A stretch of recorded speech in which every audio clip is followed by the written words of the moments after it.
Number 7, black tips for using horizontal levels. Bago kayo mag-drawing ng mga horizontal levels mga tol, kailangan nyo munang alamin ang tips na ibibigay ko dito.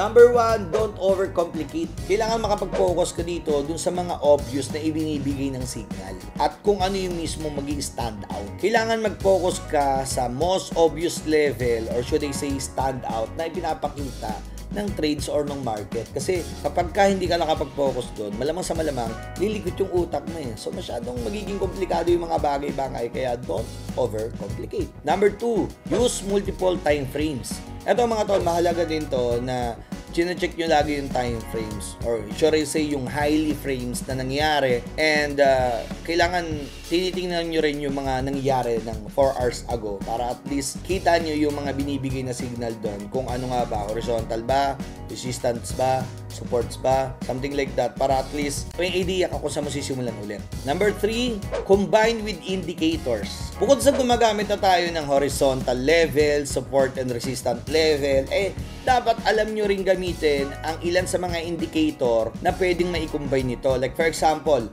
RSI, MACD, na kung saan makakatulong to para at least nung nakikita mo na yung support level and resistance, may gumagabi pa sa'yo na RSI. Or some indicator na pwedeng makatulong sa atin, di ba? Ito pinakamalupit. Number 4, practice on a demo account. O bakit napakalaga nito mga tol? Dito kasi sa pag-practice natin gamit ang demo account, kailangan mong laruin ang isang bagay na feeling mo, sa'yo na talaga yung perang yun. Kailangan makontrol mo at madisiplina mo yung sarili mo. Kasi kapag dun pa lang sa practice or dun sa demo account, masyado ka ng greedy, masyado ka ng impatient, ang mangyayari nun mga tol, malamang sa malamang, ganun na mangyari sa real money mo.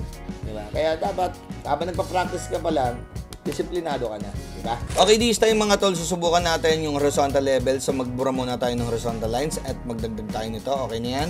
So okay, close natin. Then after nito mga tol, i-draw natin yung line dito and i-observe natin yung pagtaas at pagbaba ng price market. So this time mga tol, makikita nyo, pwede kang mag-sell dyan kapag ka yung price market natin nag-bounce na siya ng at least 3. So makikita nyo dito, nag-sell na ako dito.